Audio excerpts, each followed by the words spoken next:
I think I got to a point where I climbed so fast up the ladder that I was burnt out. Right. I got burnt out. And I think in my head, I was sort of in a space of I want something different. I've maxed out on what I accomplished here. I have nothing else that I want to do. That's when I think I was saying, okay, I got to move. This isn't for me. So I think it was all of that to where around 2021 maybe is when I was like, okay, I don't want to do this anymore.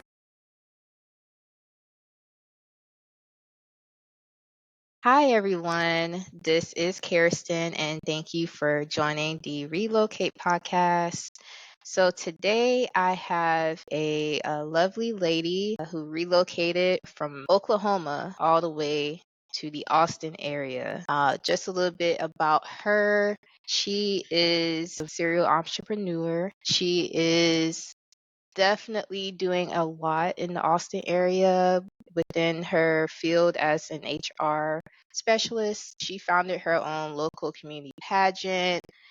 So I am so happy to introduce you all to the lovely Ridgell Jones. How are you, girl? Hi, KB. How are you? I'm doing good. That's good. That's It's good to good. see you. Good to see you too, girl. Is there anything you would like to touch bases on as far as what current projects you have going on, along with any other interests you may have outside of career? Oh yeah, absolutely.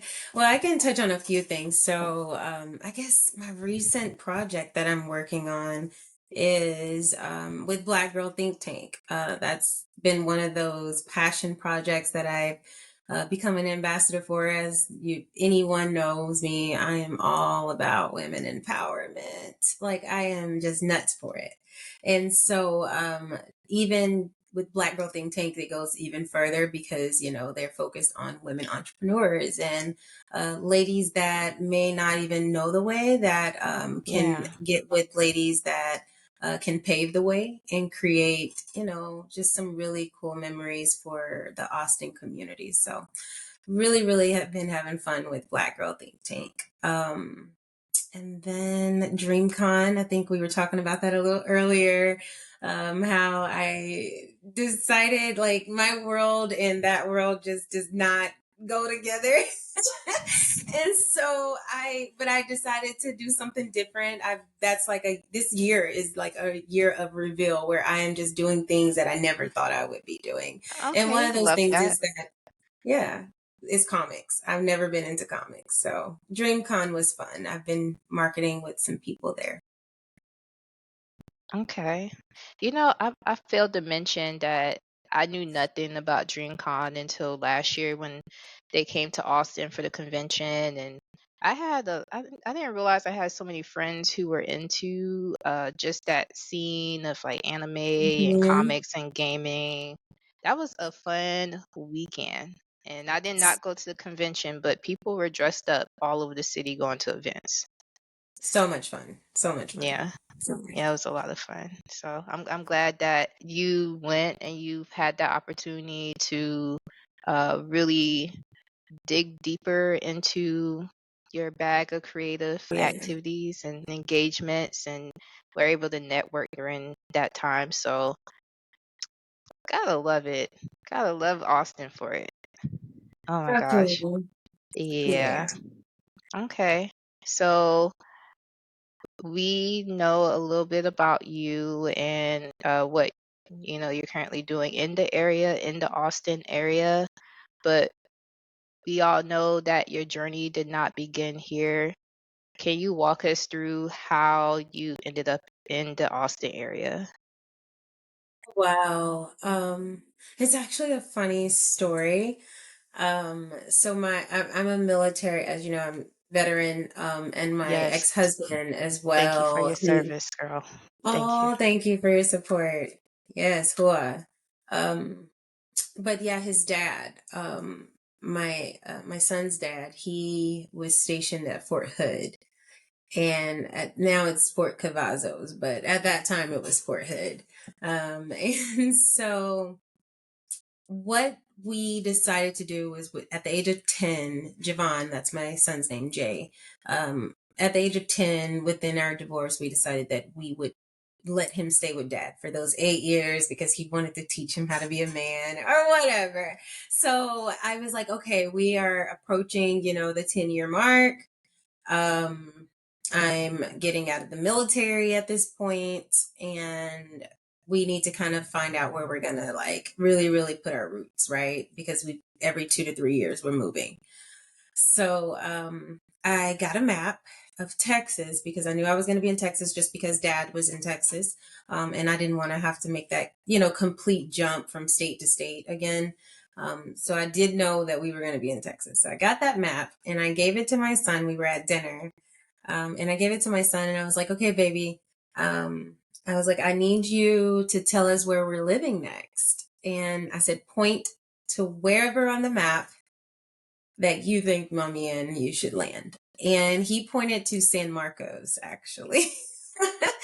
And I was like, oh, hell no. Like, I looked up San Marcos and it was a college town with nothing, but I saw that it was definitely close to San Antonio. It was close to Austin, Mm-hmm. very near Killeen, Texas.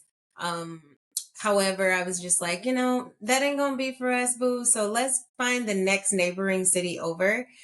Because my ex-husband is from San Antonio. My in-laws were there. So I was like, yeah, we're not doing that. We're not doing that. So the next one was Austin. That was next over. So that's how we ended up in Austin. And then, yeah, made the journey and the story begin from there. So on a level of 1 to 10, with 1 being like ill, no, and 10 being like, oh my gosh, like over the moon excitement, how did you feel when when you and your son decided to relocate to Austin? Like what was going through your mind? How were you feeling? To be honest, I was on Sky Nine. Like I was Cloud Nine. I said Sky Nine. Lord have mercy. I was on Cloud Nine, and the reason being was because I was like literally starting off as the youngest retired person of my family. I did get like a little medical retirement from the military, which left great benefits. So I knew that was happening. I knew that I was going to be embarking on a journey of finding like an HBCU to go to, and Austin had one. And then just overall being able to know that the military was like, hey, name your country, name your state, and we'll just make sure you're safe and you get there. That was amazing. So I was on cloud nine to just kind of have the world sort of like my oyster. And I loved it. I loved it. So yeah. That's really cool. Yeah. Yeah. Yeah, as far as having like all the tools and the resources that you needed to just settle, find a place Yeah. and settle, and have support not only for yourself but for your family. That's Right. And really crucial. KB, it is. And KB, I think a lot of people come to Austin, right? And they they have usually they're coming for what? Either their career or they, have family or they lived in Houston or they lived in, and they want to come to Austin. So they already know about Austin or Texas. Then you got others, I feel like maybe family, but with all that being said, I'm seeing so many people come to Austin and they have no community, they have no footprint, sort of, and they decide they want to leave. That just wasn't my case, right? I made Austin what it was and what it was going to be for just me and my family. And I think, a lot of us, we should kind of tap into that. Like it's really not about, it's about if you come here, you're really making it what it is, right? You're going to make Austin what it is. And that's what I think I've done. And that's why I kind of enjoy, and I've been here as long as I've been here. So, yeah. Are y'all taking notes, the audience? Like, I mean, anywhere you decide to just move and settle, I feel like if you have that mindset, it can take you so much further along your journey. Yeah, it can. It Yeah. really can. And I just I'm glad that you brought that up. So glad that you did.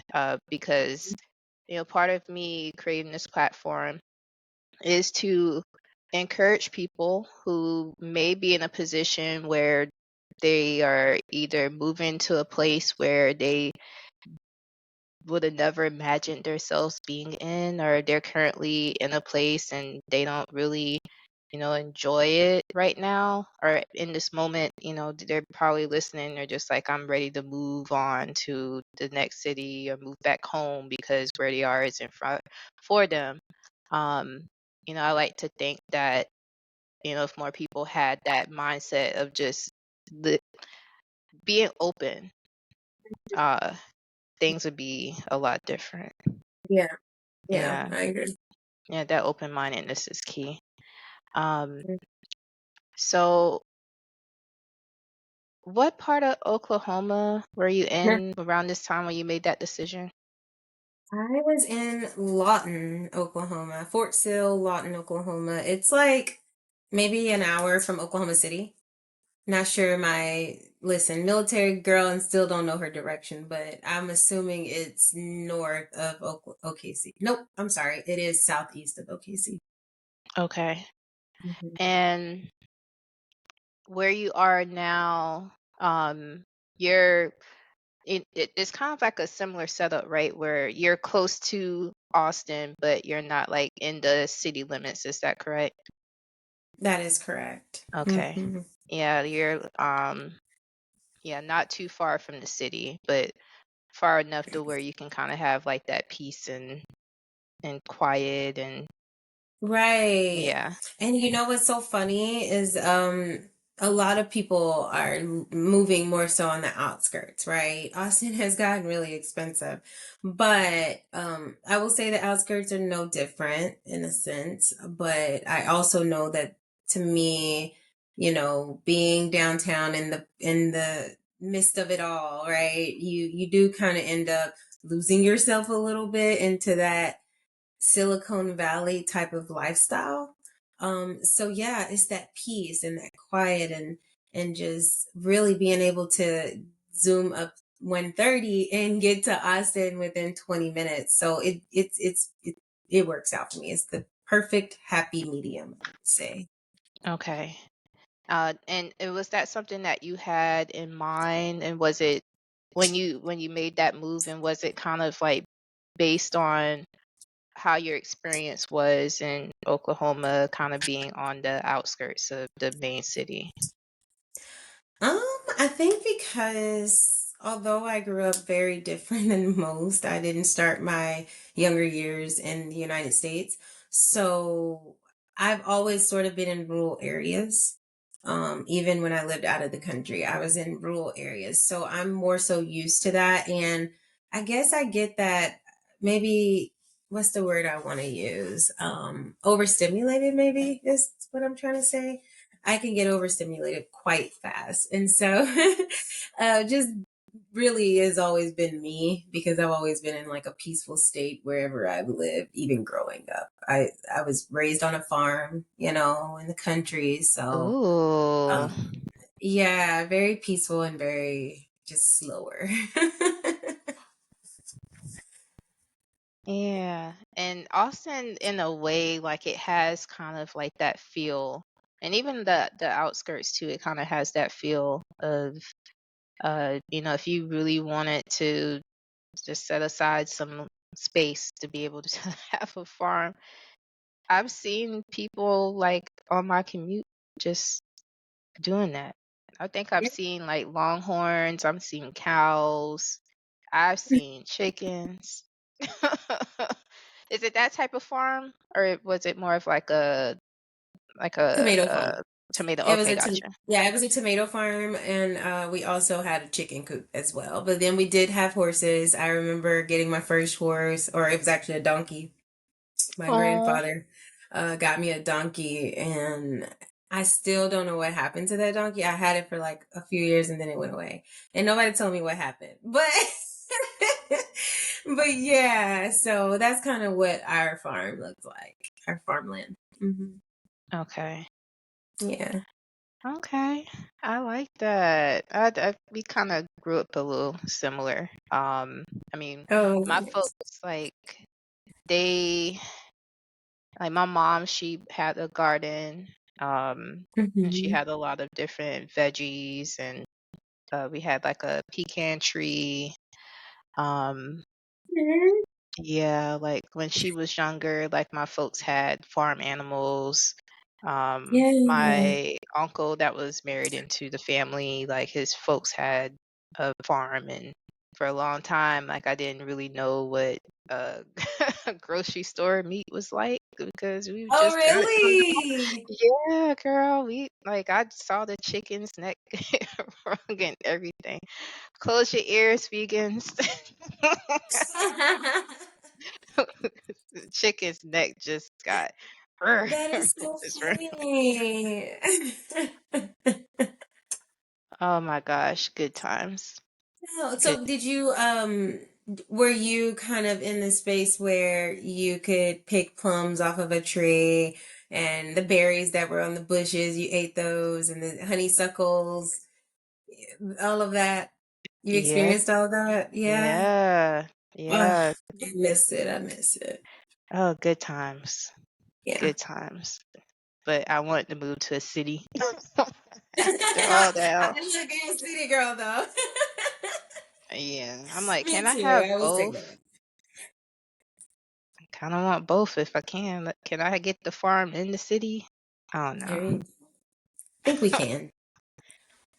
Yeah, and I think it's possible. I mean, when I was in Houston, I saw a lady. She had a horse and a few chickens, and she didn't have a lot of land. I mean, there were people living like really close to her, and somehow she Mm, had a big horse and some chickens, and she had everything fenced off, but she yeah, made it work. yeah.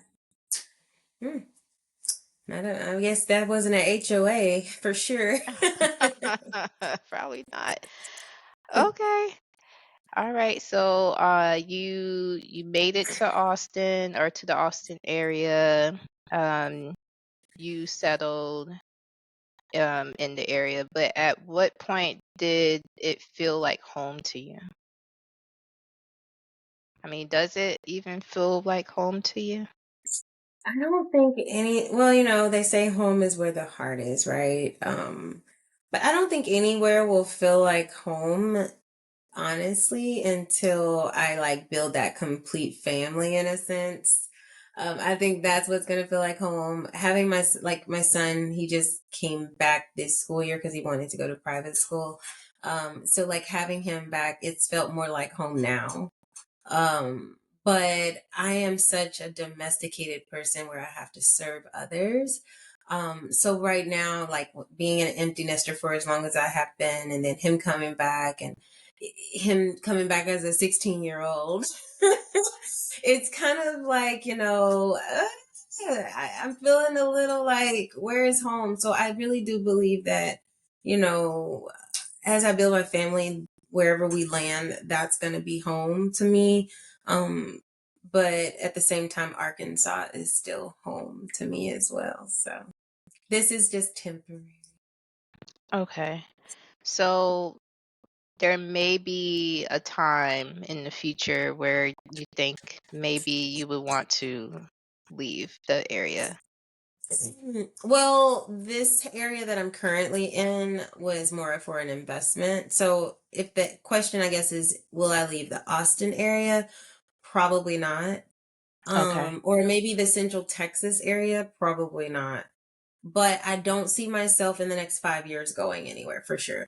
Um, if anything, I would be circulating somewhere, whether I am in the Lago Vista area or the Westlake Hills area, or you know what I mean. Um, I guess Westlake, it could go anywhere. So I definitely plan on staying here, though. I really believe that the gold is here. Um, we are different. Austin is different. Right. Okay. So, yeah, another reason I appreciate you being on here today is Hmm. because I have a lot of mommy friends, and they're very resilient, they're very resourceful. But I have a few mommy friends who, and they may have their eyes on relocating one day, uh, Hmm. but they also want to make sure it's the right decision for their child or for their children. So I'm wondering too, when you did, when you and your son made that leap, how was he able to like adjust to being in a new space? Yeah.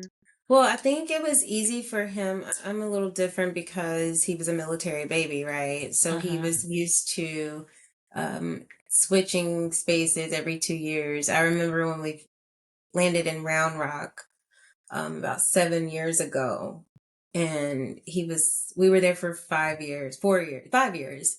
And he was just like at year 2 or 3, like, where are we going next? Like, this is getting boring. Like my friends are Oh, getting better. Yeah, he was just so used to that. But and that let me know like, okay, he does need stability, right? So that piece right there, just because he came from, you know, being a baby and moving every 2 years, he was able to adapt very easily.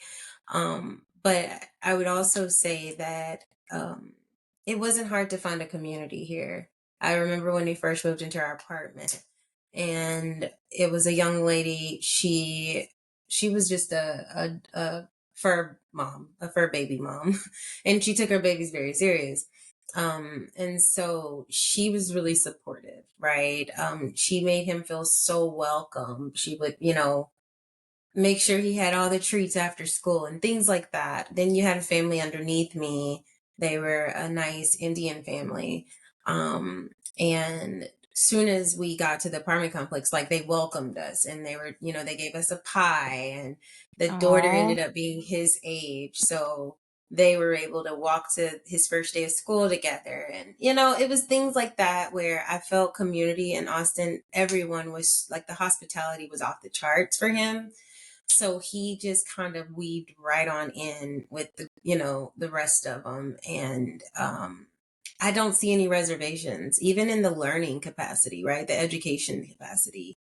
um the first school he went to was not the best, so I will like tell other parents as they look at, if they want to move, be very careful with just the school system. So the first school we ended up at within our zone ended up on an educational probation. oh, So I researched some things, right? Immediately, and they sent us a letter and said, hey, if you guys want to, transfer your child out of this school, you can, because of the probation.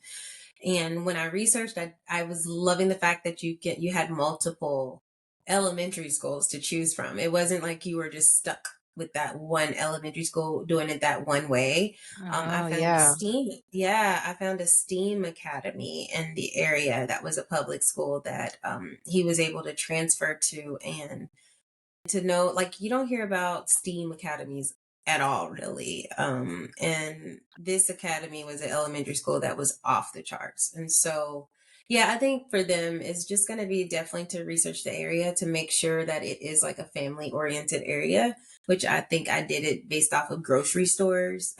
That's how I looked at it.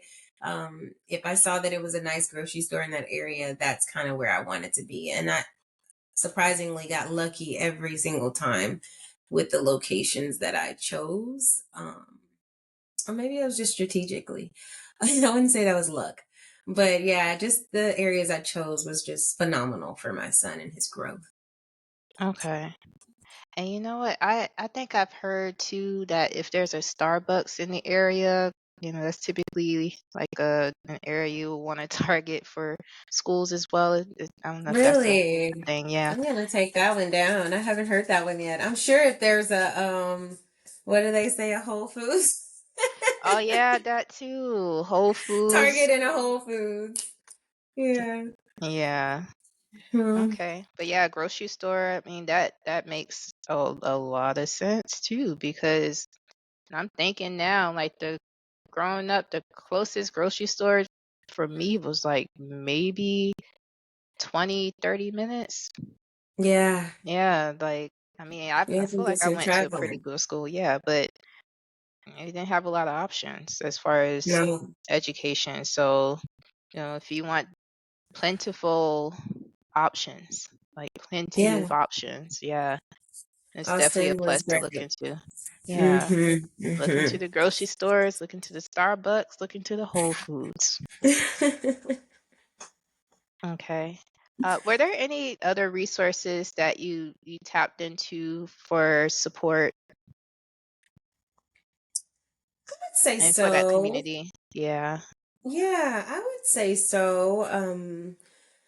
Austin Youth Harvest Foundation was a good resource. At the time, I didn't know, well, I don't think, yeah, Black Mama's Village wasn't even a thought at that time, but they have Mama's Village and Black Mama's Village. Now, that would have been an excellent resource for me. Anything mom related.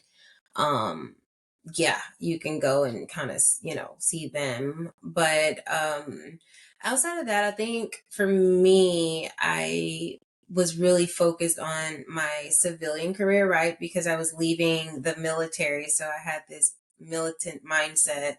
And I had to find the best way to transition into my specialty, which was HR from a civilian side of things. So really tapping into professional communities, young Black professional communities, or even just HR communities. There were actually several, surprisingly, in the area that I was able to connect to.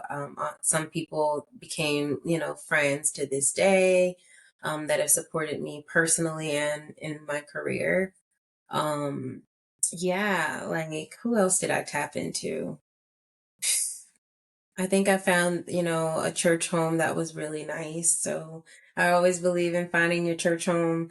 And I'm a spiritual person. I'm not a religious person. I'm a spiritual person, but I do believe that you always need to find, that guidance counselor on the spiritual side of things, a home that you can just kind of go to. So I did tap into a couple of, religious organizations to see about, what their offerings were to service, moms and teenagers now at this point, and they've still to this day have been supporting us. So yeah.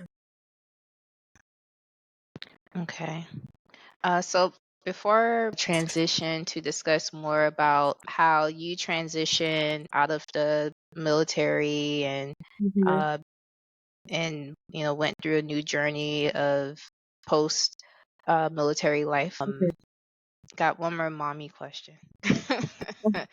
um, what advice would you have for parent or set of parents who are moving to an area and I'm thinking like where you were located is maybe like an hour and some change away from the former in-laws, Yeah, former about an husband. hour, 30 Yeah. minutes, hour 15, 30 minutes. Yeah. Yeah. So like the support, the additional like immediate support that you're familiar with was, you know, Hmm. not that close, not that far away. Um, but what advice would you have for a family or a single parent who may relocate and I mean their closest support system is either far away or not that accessible? Yeah. Yeah. Well, definitely, I think for like my in-laws, what worked for me was I'm a very intentional person. So really it was about, keeping those connections, right? And so I would say if they don't have that option, right? Because you got to think about trying to fly out, right? You can't fly out like you want to just to go see family. It usually happens on, holidays. So, um, I think for me, it was the way I still felt connected to them and still feel like I was being supported by them. I really made it an intentional step to visit on those breaks, right? Make sure that I took the time to spend time with my little one and with his in-laws or with my mom, right? Or have family come in. So it was really just about how close, because some people may have a strange relationships with their family members. I don't know, right? So I think it's more so it was the intention that I put into it to where I still felt connected to them at all time, and I also felt supported by them even when they were a million miles away. But if you just don't have that, it's okay. I promise you, you can find your tribe. And I will tell moms, do not lose yourself just being there for your kids. That's something that I am so proud of myself for. I did not lose myself and forget that I have needs too. I have wants too. I have desires too. I have feelings too. And when I accepted that it's not wrong for me to feel good about myself if I'm not happy, if my child is stressing me out or whatever it is, right? You might not have the support system to get away from it. However, I did have the I had the self-love to self-care, you know? Yeah. To self and I did that by going out and making sure I seek friendships, like-minded people, people that are going through what I'm going through. Like at this age, you know, the girls that I met along the way, the gentlemen I met along the way, most of them were either on kind of the same career wave as me when it came to like trying to find out where they were going, or they had children in the same age as mine. But I really, again, was intentional with getting out of there and making sure that I showed myself some love and some fun, and meeting people and putting my personality out there where people wanted to support me, right? So I think that's really important, very, very important when it comes to moms and trying to build, you know, those communities. I also know that Facebook, something about Austin, it's only in Austin. I've been in a million and one places, but something about Austin specifically, Facebook is like the number one way to connect for Austinites, especially when it comes to mothers.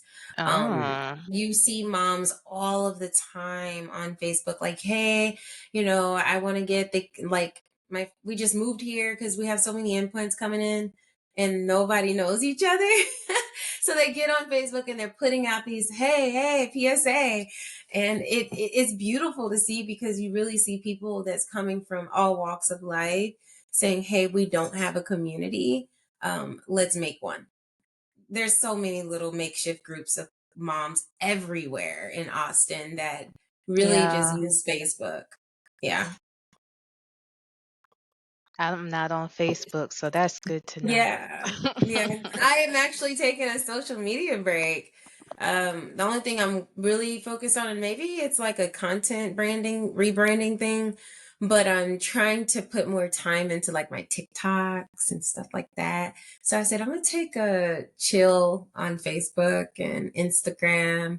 So I just kind of took them off my home screens, and it's been so difficult because I'll get on my phone and I'm trying to like find it.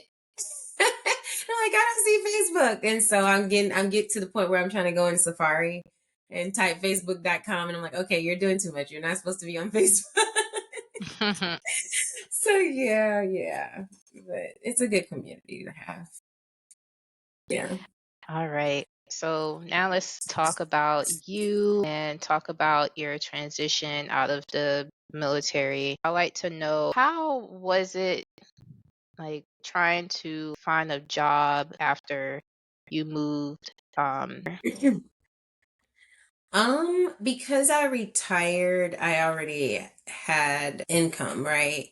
So Okay. that really helped that I was able to kind of take my time in getting, you know, another job or whatever. But what can I say? It didn't take me long. I remember it did not take me long in what I did, because before I joined the military and was HR, I was working at a hotel as a guest services manager. And so I went back to what I knew first, which was hospitality. And that was my first job here. It was super easy. And it's so funny because everyone that has pretty much come to Austin to either visit and decide if they want to stay, or even, um, I guess, living with me for the temporary time period. It didn't take them long. It took them 30 days at the max to get a Ooh. job in Austin back then. Okay. Now I think the last 2 or 3 years has been a little bit harder, right? But I will say when I came in 2015, the market was booming. It was almost like it was what they say, it was our choice. It was our choice if we wanted to take the job. It was kind of like the jobs were in demand. And so at that point, I just threw resumes everywhere and I got offers everywhere. Just like the people that, moved here, they got offers everywhere. And you would hear, especially the nurses, CNAs, because eventually I went into HR for a assistant living facility and hospital. And I would hear it all the time on the nursing side back in 2015. Like, yeah, I can leave this job tomorrow and go work at St. David's by Friday. Like, you would hear them say that all the time, to where as HR, Wow. I'm like on alert all the time. Turnover is so high because people could just literally quit and find a job the next day. So that was my experience, honestly. Maybe it's just my background. I don't know, but I didn't have any issues at all. I love that. Gosh, why can't it be like that now? I know. Now it's like I got to be Oh, strategic. I got to change my resume. I got to, yeah, yeah. yeah, like folks out here creating like 3 or 4 resumes, like one per field that they have an interest in applying for. Like none Yeah. of them sound the same. It's a 3 or 4 lot. interview stages. It's no longer just interview. You got the job. Right. They So, want you to yeah. talk to everybody, the Everybody. CEO, the CFO, the COO, the popo. Like It's, every it's a lot. oh, it's a lot. Oh my goodness. But I mean, I guess I get it. Like you want to hire, I guess, the best candidate, and You do. it just depends on who that person is reporting to and how important their work is in relation to, I guess, the people who actually see the work that's being done by Mhm. said That's person. So true. yeah, I guess yeah, in a Mhm. way, it all like ties together, but Yeah. it's a lot. Okay. Uh, so that's a long time. You've been here for 10 years almost. Going on 10 years. Oh my gosh. It doesn't feel Um, like it. Yeah. yeah. Yeah. Um, was there a moment where you felt like, okay, maybe this is not for me, like being here in Austin or even like Texas? Yeah, I actually had a moment like that. And maybe that was just probably a lot of people that during the COVID time era. um, Everything was fine. However, I think I got to a point where um it goes back to my career in a sense, where I climbed so fast up the ladder, um, that I was burnt out, right? I got burnt out. And I think in my head, I was sort of in a space of, I want something different. I've maxed out on what I accomplished here. I have nothing else that I want to do. I don't think I tapped into that creative space yet, just yet, with everything that I do now. It was just, if it's not the military, it's HR. If it's not HR, I don't know what I'm gonna do. And so at that moment when I felt like I had already reached my max in HR, that's when I think I was saying, okay, I gotta move. This isn't for me. It's the same thing, right? Because after a while you stay in Austin, you realize, yes, Austin is huge. I got a lot of things to do. But you start to end up in a cycle of doing the same things over and over again, right? Because the Black community specifically is so small. So we kind of hang in the same spaces and do the same thing. You see the same people. And the dating was just that was the cherry on top of where I was like, this ain't I gotta go. I gotta the dating pool here is just not happening. I'm not gonna find my husband here. So I think it was all of that to where I around 2021 maybe is when I was like, okay, I don't want to do this anymore. Let me start looking. I think the first thing I looked at was DC. Um, Okay.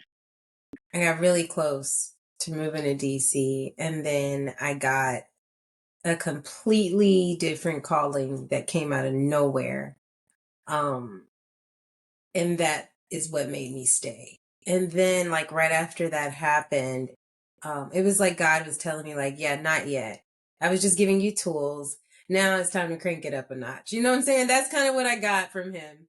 And so, um, then after that happened, when I tell you, like, I got an offer to buy a house and all types of investments that just came falling in my lap. And from there, I Wow. was like, wow, okay, I hear you. You're telling me to stay put and just put in more work in a different way.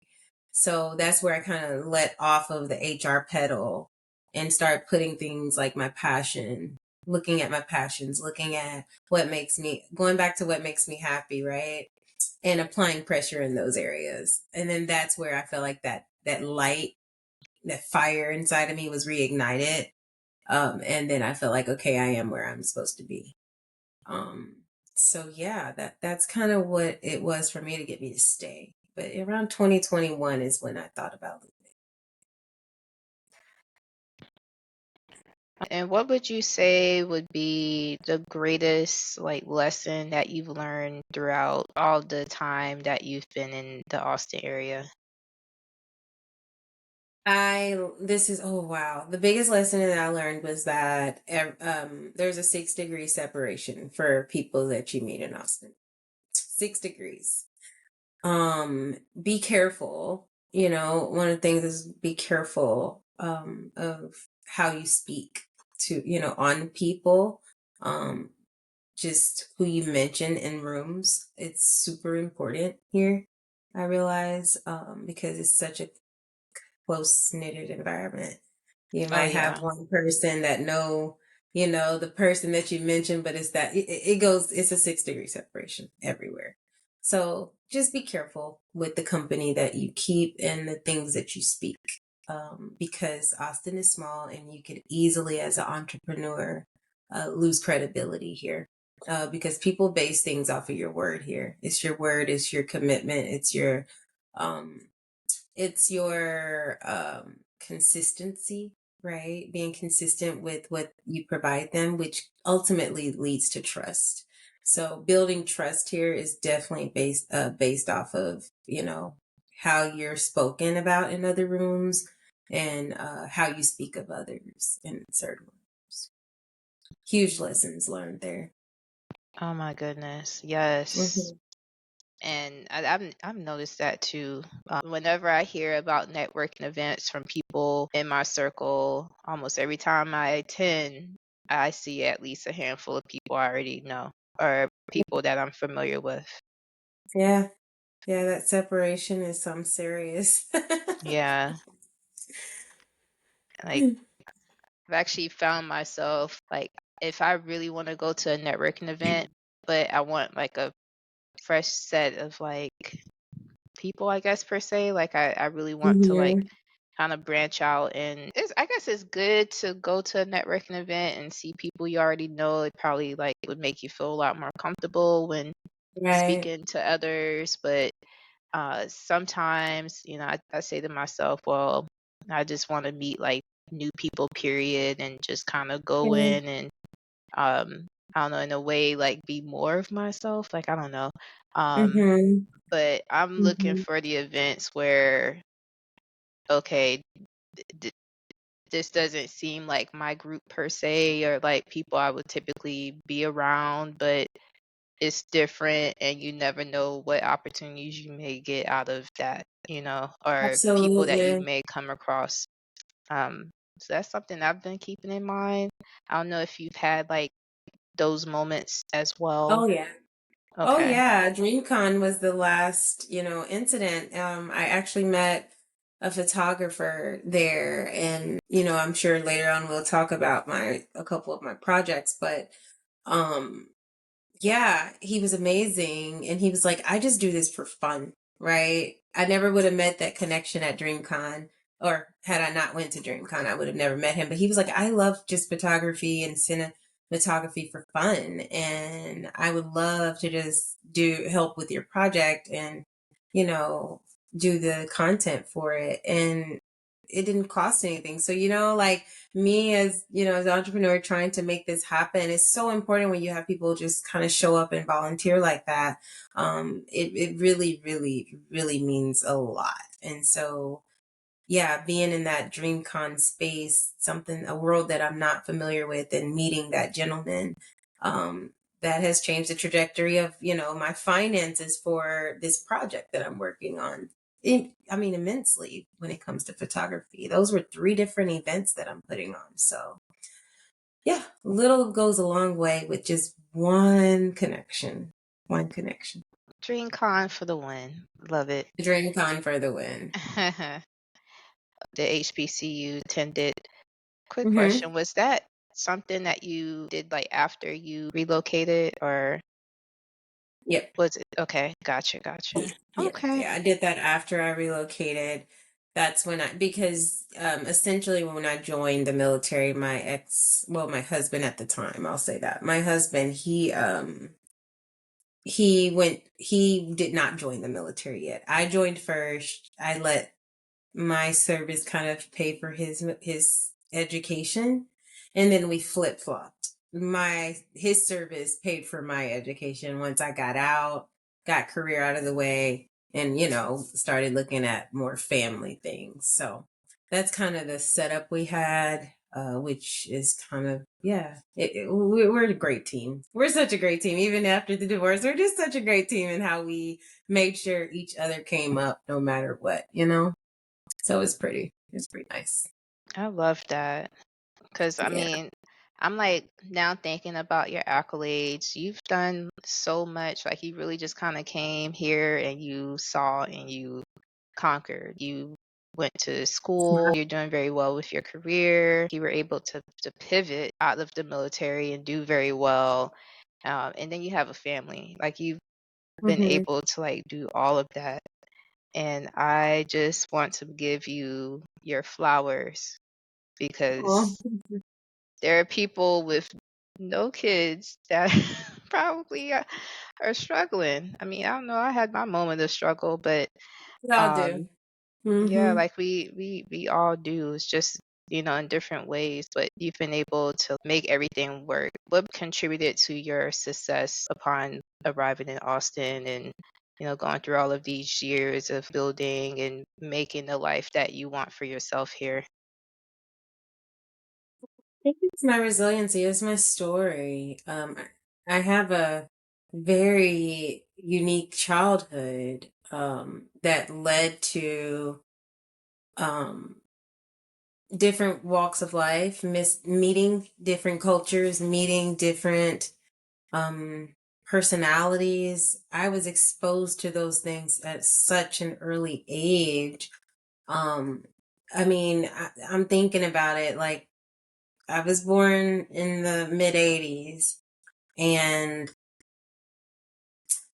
I remember, at such a very young age, seeing the first gay man and seeing a drag queen and seeing, being raised in the church still. And then your family you're eating with from second to third grade is a family from Japan. So, like, it's crazy what I was exposed to at such a very young age to where I am able to kind of be a chameleon, I think, and that contributed to my success tremendously because I feel like I do understand people and I meet people where they're at. And uh, one thing that I think I stand on the most is that education can take you so far. That's true. But good manners, etiquette, all of that can take you way further. Mm-hmm. There's an emotional intelligence to it, piece to it. Um, there's a calculation to it, a strategy to it. So I just learned that strategy at a very young age, and that I think that's what kind of helped me overall. Let's get into it as far as what you're currently working on. What is it that you're working on? Um, and I think yeah, my biggest thing I'm working on is after the October date. Um, I have quite a few things. So the first thing is my polite society. It's an etiquette society. It's going to be called Legacy of Grace. What that society would mean to me and what the mission is going to be based off of is really, really bringing decorum back into our communities. I want to be able to give international etiquette, business etiquette, social etiquette to young girls that are 15 to 17 years of age. Um, okay, yeah, 15 to 17 are those ages, and those girls are coming out of the foster care system or they are a product of the system. 17, 18, and 19-year olds, those individuals I would like to look at as mentors to these 15, 16, and 17-year olds, and really just provide them an opportunity to say, hey, we're all here together. One thing about me is while I might have all these accolades, while my family may have a lot of accolades, I've never been that girl. I've never been that girl, that elitist girl, the girl, that the bougie girl. I've always been the down to earth, just girl next door that really wants to provide opportunities for everyone. So when you think about Jack and Jill, right? When you think about debutantes and cotillions and pageantry, you automatically think of girls that probably come from, different walks of life than someone that was raised in a foster care system. right. So those girls deserve love too. They deserve proper etiquette and learning good manners and things that can take them further in life outside of their education, as I spoke about earlier. They deserve to have those opportunities. So I will be providing those opportunities to them. So I'm really, really excited about it. We start our first event to do a showcase for vendors and donors. Following that, in Okay, February, we'll have a fundraising event that will supply the funds for our end of the year, December 2025. I'm speaking of. It will be a actual cotillion that we will showcase, and it will be a hip hop symphony cotillion. So a little different, a little bit for the culture, and yeah, that's make it different. for us. Yeah, we're gonna make it for us, very much so, classy, and really just showing these girls that are becoming of age that they are seen and they're important, and they can thrive through life regardless of where they come from. So I'm excited about that. And it's also interesting. I had a discussion with another guest. If you really want to make a difference Mhm. and just support the community or even like make a mark in Austin, there are definitely windows of opportunity to just kind of come in and build your own brand. And I feel like African American people or like Black people in general, some of us kind of come here, they see, oh, there may not be a lot of us here, and then they just Mhm. proceed to leave and kind of try and make their mark elsewhere. I mean, I feel like there's so much opportunity here to just be a better version of yourself and just build something that's greater than. Yeah. But it all goes back to what you were mentioning earlier about coming in and having that confidence and that openness to really get to know the area. I mean, you kind of hit the ground running with learning opportunities, Yeah, being networking. vulnerable. Yeah, yeah, you definitely got to be vulnerable. I think anywhere, whether you move with children or not, or just moving into a different environment where you don't know people, there's a part of vulnerability that you have to play into, right? You really got to know that you're going to let people know who you are. And if you're closed off and, off to yourself, I mean, who can you really blame? You're not trying. You're not trying to get people to know you, right? So I think it's just so important to be open and vulnerable when you first come in, so people can see who you truly are. Right. Honestly, when I first met you, like you already had like that aura of I am here and I want to be a vessel to others. I felt like a sense of like just you being very genuine and comfortable about who you are and where you see yourself like in a few months. That was compelling. And I think that piece is important too. Yeah, It I really is. agree. Yeah. Thank you. Yeah, anytime. Anytime. Okay. I have one more question. Actually, this is a question I ask a lot of people. Pretty much everyone I've interviewed so far. Now that you've been here for 10-ish years, about 10 years, let's think about 2015, like that Oof. version of you, right? What advice would you provide to that 2015 version of yourself now that you're settled and doing pretty well for yourself? That's such a good question. I think at that time, you remember how I was saying I hadn't quite tapped into that creative side yet, right? Yeah. I think what I would tell myself is that don't, yeah, don't hold the people inside of you back, because when you do that, right, you're holding them hostage and not giving birth to your vision. So don't hold those people back. Make sure that every person that you're thinking about right now, everything that you're wanting to do, just do it. Don't hold them back and be you. And I think, yeah, I held some of those people hostage of who I was. And it didn't give birth to my vision until later in life, to where, I was questioning, what's my purpose? I knew what that purpose was. I just didn't want to give birth to it. So don't hold back. That's what I would tell myself. Oh, and you didn't hold back, girl. You came and you saw and you really just did your thing. And I'm hoping that 10 years from now I can be like kind of like you. I mean, I'm about 2 years deep and I'm like the sky is not even the limit. No, I have a man. lot that I want to do and I'm just like, "Oh, how?" How? You always try to figure out how, right? But I realize sometimes I'm just lazy as hell, and it's okay. But I procrastinate. I'm lazy. I'm a little lazy. I got a little ADHD. So, yeah, it's okay. Like, accept it, but also, stay disciplined and just do one thing a day. That's another Ooh. thing. How to do it. Just do one thing a day. Literally put on your list.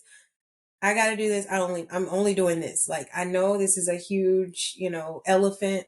I just want to take one bite out of it. And that's all you do. One thing a day. And I promise you'll start seeing, like, you look back in a year and yeah, you did that. You did that. Well, thank you so much, Ridgell, for joining today and Absolutely. just sharing your story. And I'm sure it's going to resonate with a lot of people in the near future. So I thank you so much. And thank you, everyone, for tuning in. And be on the lookout for another episode. Every Wednesday, actually, I'll be posting new episodes on Spotify, YouTube, and Apple Music. So be sure to support not only just me, but Ridgell and her endeavors. And I'll post everything that you need to know about her on this episode. So all the links and all the good stuff. Have a great day. Thank you for tuning in.